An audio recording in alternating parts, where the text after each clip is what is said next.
Bulls Show daily podcast by and for you. Okay, so get this, listeners. Brazil, they're going all in on 5G, like the whole country. This Monday, nationwide 5G is launching. It's a big deal. Big, yeah. Whether you follow tech closely or just, kind of notice how the world's changing, this is huge-e. Absolutely. We're diving into this article. It's from the BRICS joint website. Oh, interesting. That's the group, Brazil, Russia, India, China, South Africa, right? Yeah. And this article, let me tell you, got me thinking. Yeah, what's fascinating is they already have 5G in 770 cities. Right. So this isn't about starting from scratch, This is about taking that next leap, making sure that everyone everywhere in Brazil has access. Yeah. And that changes the game for, a country's whole development, right? Yeah. In ways we're only just starting to really grasp. It's true, yeah. Imagine, even the most remote villages. Yeah. They've got the same connectivity as, Rio or Sao Paulo. Mm-hmm. It's suddenly the playing field is level for education, healthcare, all these opportunities. Yeah. My mind is kind of boggling thinking about it. It's not just about catching up, though. It's about leapfrogging ahead. So their average 4G speed now, it's around 19.8 MGps. Which isn't awful, but... It's not terrible, no. But 5G, they could boost that to a potential 10 Gbps. Whoa. We're talking 100-fold increase. That's wild. It's the difference between riding a bike and flying a supersonic jet. Yeah. Okay, but let's be realistic for a sec. Rolling out a network this massive across a country as diverse as Brazil, Right. it's not going to be a walk in the park. You got it. Yeah. The article, it highlights how crucial Brazil's telecommunications agency is. Anatel, they're called. They're not just overseeing this rollout. Mm-hmm. They're committed to transparency.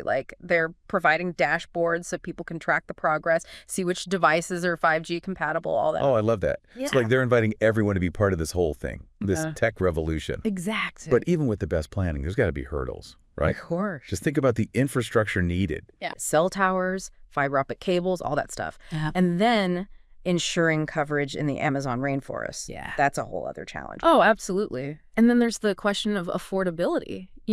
Making this technology accessible to all Brazilians, no matter their income or where they live, that's huge. Right. It can't just be about speed. It's got to be about bridging that digital divide, too. So it's not just the technology itself, it's how it's implemented, who benefits, all that. Exactly. Okay, but for a minute, can we just geek out about those speeds? 1 to 10 Gbps. Oh, yeah. I can't even picture that. Think of it like this. Downloading a high-def movie. Seconds. Lag-free video calls from anywhere. Totally doable. Wow. Even things like remote surgery becoming a real option for rural communities.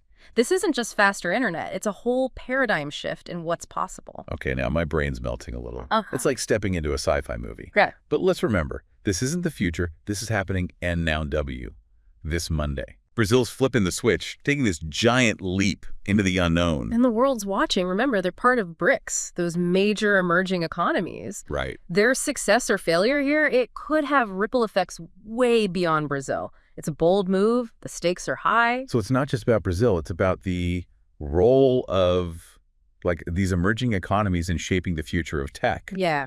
Okay, so we've talked about the scale, the speed, the potential hurdles, all that.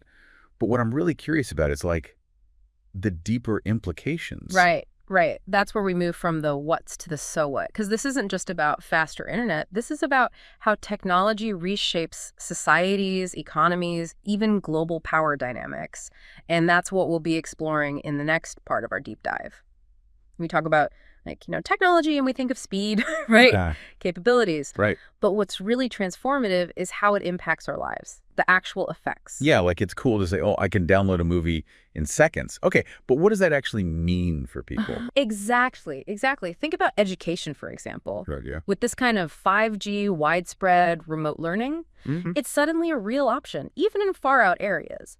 Students can access anything online. Teachers, virtual classrooms. So it doesn't matter where they are, really. Location, it almost becomes irrelevant. It's all the world's knowledge is at their fingertips. Precisely. And this isn't just about, formal schooling. Think about professional development, online courses, just having access to information that empowers people, to improve their lives. Okay, I'm seeing the ripple effect here. Yeah. Like education leads to better jobs that boost the economy. It's this chain reaction. Absolutely. And it goes beyond economics, too. Think about healthcare. Oh, right. Telemedicine becomes way more reliable, more effective with 5G. So doctors can consult with patients remotely. You can monitor vital signs, even do some diagnostics from far away. So someone in a tiny village could have the same level of care as someone in a big city. That's the idea. Of course, it's not a magic solution. There are still challenges, like building the infrastructure, making sure everyone can actually afford the devices. Right. But 5G, it opens up possibilities we couldn't imagine before for healthcare, especially in those underserved areas. Yeah, it's like the world is shrinking a little. Like whether you can get those essential services, it's less about where you physically are. Mm-hmm. But okay, with all this connectivity, new challenges pop up too, right? Like security. More data flying around means more chances for hackers, attacks. That's a huge point, and the article really stresses that cybersecurity is key here. Because with 5G, you're not just connecting like your phone or laptop, it's whole systems, transportation, energy grids. Critical stuff. Exactly, so protecting data, preventing attacks, that's more important than ever. The stakes are way higher. Exactly, it's like building this high-tech fortress around our whole digital world. Yeah, and a good fortress has multiple layers, right? Yeah, right. It's not just the tech solutions, it's also about educating people, having strong security protocols, and countries have got to work together, right, to deal with these cyber threats. It's a global problem. It needs global solutions. Speaking of global, this news isn't just big in Brazil. It's on the BRICS website, right?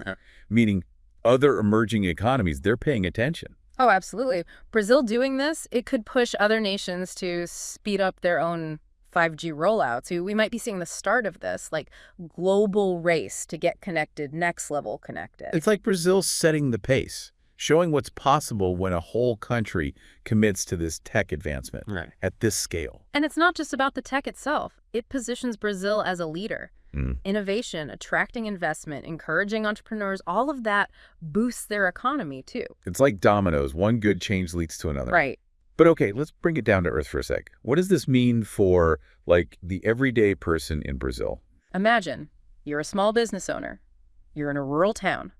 Suddenly, boom, you've got internet that lets you connect with customers worldwide. Suppliers, anything.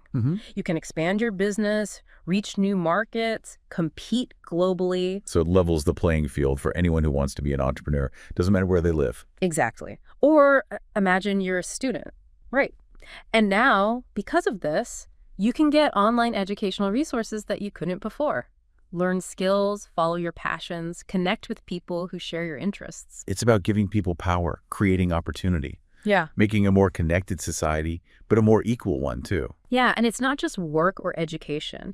Think about entertainment. Streaming HD videos, no buffering, playing games online, no lag. Oh, yeah. Even immersive virtual reality experiences. Yeah. 5G opens up this whole world of leisure, entertainment, things we can barely imagine yet. It's like life's getting an upgrade to the next level of awesome.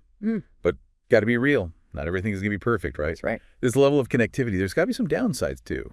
You're right. Potential downsides we need to be mindful of. Data privacy, that's a big one. More data being collected, transmitted. We have to make sure that information is secure and it's being used ethically. Because that's not just about having access. It's about who controls it, how it's used. Exactly. And there's the possibility of more digital surveillance, like our privacy could be eroded. These are complex issues. We need to have serious conversations about them. Yeah, it's like we're in uncharted territory here. Yeah. Trying to get the benefits of being connected, but also protect our basic rights. And it goes beyond just individual rights. There's the whole societal impact to think about. Like, how will all this connectivity change the way we interact with each other? Right. Does it lead to more isolation?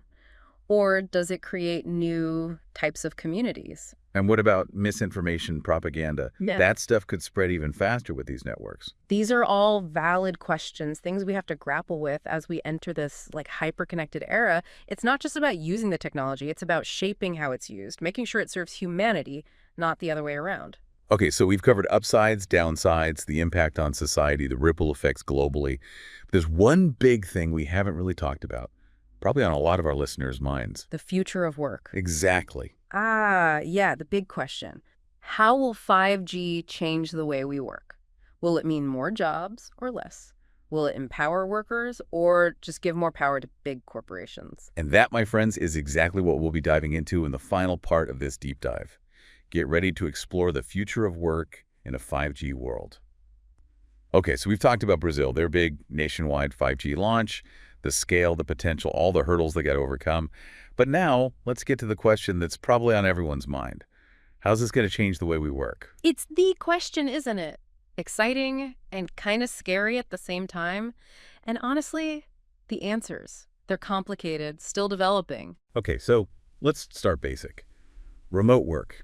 It's already huge, even more so after the pandemic, right? Yeah. But will 5G be what makes it, like, truly seamless? Think of it this way. With 5G, it almost doesn't matter where you are.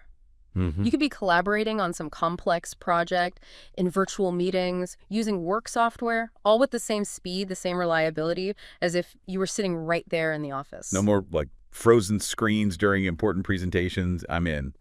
Exactly. And this goes beyond just working from home, too. Think about those jobs where you got to be out and about. Field technicians, engineers, even healthcare workers in remote areas. Yeah. Suddenly, with 5G, they can access data in real time, collaborate with experts, get guidance remotely.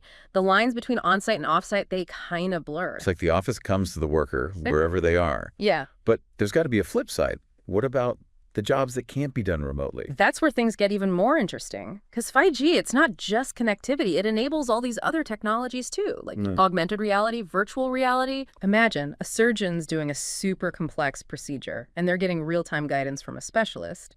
But that specialist is on the other side of the world. 5G makes that possible. AR, powered by that network. Whoa, that's like something out of a movie. Right. Or think about factory workers. They can train on new equipment using VR totally safely, no physical risk. These technologies, they don't just change where we work, but the whole nature of work itself. But I got to be honest. Every time there's a big tech leap, people worry about losing jobs. Are we heading towards robots taking over, humans out of work? I get that fear. It's valid. We can't just ignore it. But I think it's more complicated than just robots versus humans. 5G will automate some things, for sure, but it'll also likely create brand new jobs, whole industries we haven't even thought of yet. So it's less about losing jobs, more about adapting to the changes, learning new skills. You got it. Think about what happened with the internet. It revolutionized how we communicate, how we get information, even how we shop. Did some jobs disappear? Sure. But it also created so many opportunities. 5G? It could be even bigger than that. The key is being prepared. So what does that mean for our listeners? How do we get ready for this future of work? Never stop learning. The stuff that's valuable today might be useless tomorrow. So be curious, be flexible, always willing to learn new things, upskill, reskill, all that. Like we're all students, again, constantly learning, evolving. Which keeps things interesting. But it's not just on individuals, right? We need changes at a bigger level. Investments in education, training programs that actually teach people the skills they need for this digital age. There's a team effort, kinda. Yeah. Individuals got to be proactive, but governments, institutions, they got to give the support to make it possible. Exactly. And it's not just tech skills either. Critical thinking, problem solving, being creative, those human skills, they'll be even more valuable when machines can do all the routine stuff. So Brazil taking this leap, it's a reminder for all of us. We got to think about how we adapt and thrive in a world that's changing so fast. It's a challenge, no doubt, but it's also an incredible opportunity. Who knows, maybe this deep dive got some of you thinking, inspired you to explore some new paths, because the future of work, it's not something that just happens to us, it's something we create. Well said. And with that, we come to the end of our deep dive into Brazil's big 5G launch.